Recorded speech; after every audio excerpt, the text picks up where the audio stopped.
छत्तीसगढ़ में इसी साल चुनाव होना है, लिहाजा बीजेपी नेता कांग्रेस सरकार को घेरने का कोई मौका नहीं छोड़ रहे हैं। लेकिन बीजेपी नेता राजेश मूणत ने सरकार को घेरने का ऐसा तरीका निकाला जो अब प्रदेश में सुर्खियां बटोर रहा है। देखिए ये रिपोर्ट।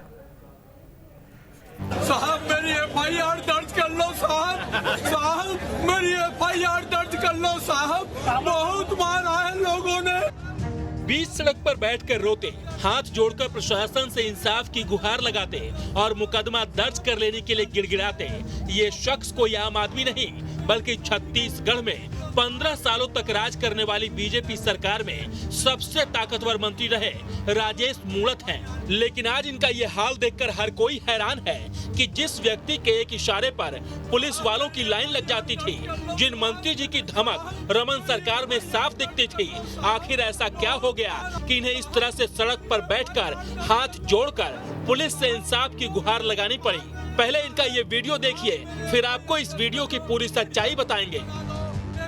साहब मेरी एफआईआर दर्ज कर लो साहब मेरी एफआईआर दर्ज कर लो साहब, बहुत मारा है लोगों ने। साहब मेरी एफआईआर दर्ज कर लो साहब वो मेरे को मार रहे हैं साहब मेरे एफआईआर दर्ज कर लो, वीडियो तुम भी बना लो, एसपी साहब को भेज दो साहब, मेरी एफआईआर दर्ज कर लो साहब।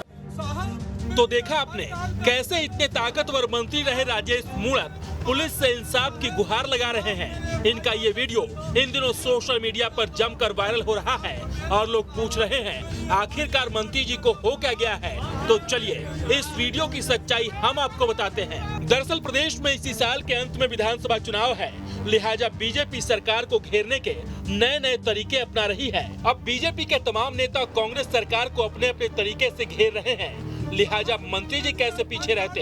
अब मुद्दे तो लगभग एक ही हैं, लिहाजा मंत्री जी ने सरकार को घेरने का अपना एक नया तरीका ही इजाद कर लिया और कानून व्यवस्था पर सरकार की नाकामी दिखाने के लिए अपने समर्थकों के साथ बीच सड़क पर ही बैठ गए। दरअसल मंत्री जी इस तरह से विरोध के जरिए प्रदेश में कानून व्यवस्था को कटघरे में खड़ा कर रहे हैं। उनका कहना है भूपेश सरकार के दौरान हत्या, लूट, चोरी जैसी घटनाएं लगातार बढ़ी है, इसीलिए सरकार को घेरने का इन्होंने ये नया तरीका निकाला है।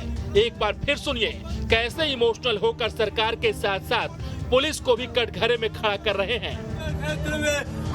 मारेगी साहब मेरी एफआईआर दर्ज कर लो साहब मेरी एफआईआर दर्ज कर लो साहब, बहुत मारा है लोगों ने। साहब मेरी एफआईआर दर्ज कर लो साहब वो मेरे को मार रहे हैं साहब मेरे एफआईआर दर्ज कर लो, वीडियो तुम भी बना लो, एसपी साहब को भेज दो साहब, मेरी एफआईआर दर्ज कर लो साहब। अब चूंकि साल चुनावी है, लिहाजा मंत्री जी के इमोशनल वॉर का जवाब देने में कांग्रेस ने भी देरी नहीं की। मंत्री जी को जवाब देने आए कांग्रेस नेता सुशील आनंद शुक्ला और उन्होंने कह दिया कि मंत्री जी दरअसल 2018 का चुनाव हार गए हैं और इस बार भी जनता इन्हें सत्ता से दूर ही रखेगी, लिहाजा सत्ता से दूर होने के कारण मंत्री जी मानसिक दिवालिया हो गए हैं और नौटंकी कर रहे हैं, क्योंकि उन्हें मीडिया की सुर्खियों में बने रहना है।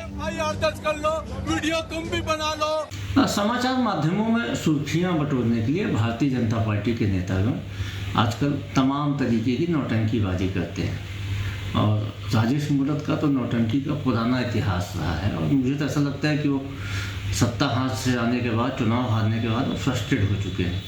आप सबको याद होगा कि कुछ दिन पहले उन्होंने पुलिस वालों की गंदी गालियाँ बका था।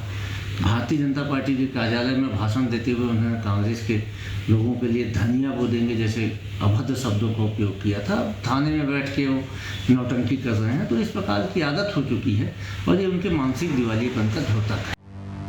बहरहाल छत्तीसगढ़ में इसी साल के अंत में विधानसभा चुनाव होना है, लिहाजा मंत्री जी ने तो अपने तरीके से न सिर्फ सरकार को कटघरे में खड़ा किया बल्कि पुलिस की कार्यशैली पर भी सवाल खड़े कर दिए।